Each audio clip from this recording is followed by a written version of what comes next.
Hello, good people. Hello. Welcome back to another car conversation.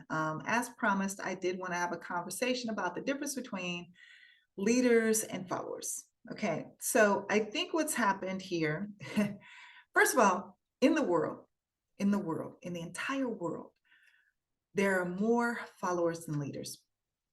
There just are. About, let's say, around 85% of you are followers, and there are about 10% that are leaders, and then you have about 5% that are actually seers. And here's what I believe, here's what I see is happening. We have people that aren't playing their roles. And let me say this, neither role is below or above the other. That's number one, what we've gotten wrong. Both roles are necessary. You can have leaders, but what change is going to happen if there's no one to lead? You can have followers, but again, what change is going to happen if there's no one to lead them to the change that needs to happen? Because they're just going to be following each other and ideas and it just be chaos. Okay. So both are necessary. Both are necessary in our society. So not one is less than the other. But you have what I believe, what I see right now is that we've had a lot of followers run for office, run for leadership positions that they are not equipped for. Never were, never will be, because they are authentically, organically followers. So we have, especially if you look at just Congress, for example, if you look at the dysfunction that's happening in the House of Representatives, it's because there's an imbalance in regards to leaders and followers. There are more followers that have latched onto a narrative and an ideology because they are just following one individual. They follow this one individual straight out of leadership and still trying to bring that person back because they're not leaders. They don't know what to do. They don't know what to believe in until they're told. And again, not slighting any followers. You're playing your role, but you have to remember there are certain roles that are specifically for leaders. And even though it might be very enticing and it might look great, there might be a lot of money and attention attached to it, because all human beings want to be seen and heard. We all do, right?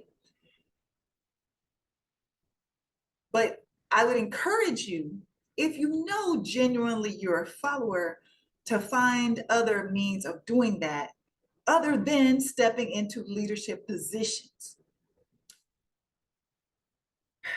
Now, leaders, you have to give the people something, the followers, you got to give them something good, something pure, something of honesty, light. You got to give them that to follow, because they are followers. They're going to follow whatever you feed them. There are some that have a little discernment, but not all, and maybe not a lot. Clearly, is evidenced across this country that clearly the same type of discernment that like the 5% of seers have, a lot of followers don't. And again, I'm not slighting anybody. I'm not. We all have our roles to play. And so there's been this disruption and crossing of roles. And we have more followers in leadership right now. And those followers are destined and determined to follow their leader off the cliff. and they're trying to drag the rest of us with them. So what I would say to you is know which you are, leader or follower. If you're a follower, be very mindful and careful of what narrative, what ideology, what leader you are following. And I know for some of you that's going to be difficult because you're a follower. I get it. But one key thing that you can look for and follow is what is what appears to be best for the masses, for the majority of people, for the longevity of people, to move humanity forward. What appears to be the best route for that? If you have a leader where it appears that their objective is about themselves, elevating themselves, promoting themselves, the longevity of themselves, and it just seems like they might be dragging you along for the party or the fun, but you're not necessarily going to be privy to the same type of lifestyle, the same type of things, the same type of freedoms that they will have, then you might want to question who you're following. And that brings me to another point. Anyone, all of us, you all also need to pay attention to caste, class, socioeconomic level, etc. The people, when people tell you to vote for a certain person, when they're encouraging you to follow a certain ideology, when they're encouraging you to commit yourself to a certain party, or commit to voting in a specific way, I want you to first check their tax bracket. Because if you aren't in the same tax bracket, you aren't going to be impacted by this new leadership, by this particular party, by this particular ideology, by this particular way of living, by this particular way of thinking. If you're not in the same tax bracket, if you aren't at the same socioeconomic level, this is why a lot of people cannot understand why so many MAGA people that are everyday working class people are connecting and attaching themselves to 45, who's clearly in a totally different tax bracket. And then y'all also paying his legal fees. Like, never in my life have I ever thought, oh, let me run out and pay the legal fees for a billionaire on my income. Seriously? So I'm speaking of like people that we loved and revered for years, and then they go on Fox News and they say, oh, I'm not going to announce or publicly say who I'm voting for, endorse a candidate anymore. I'm not going to do that again because it got me in trouble.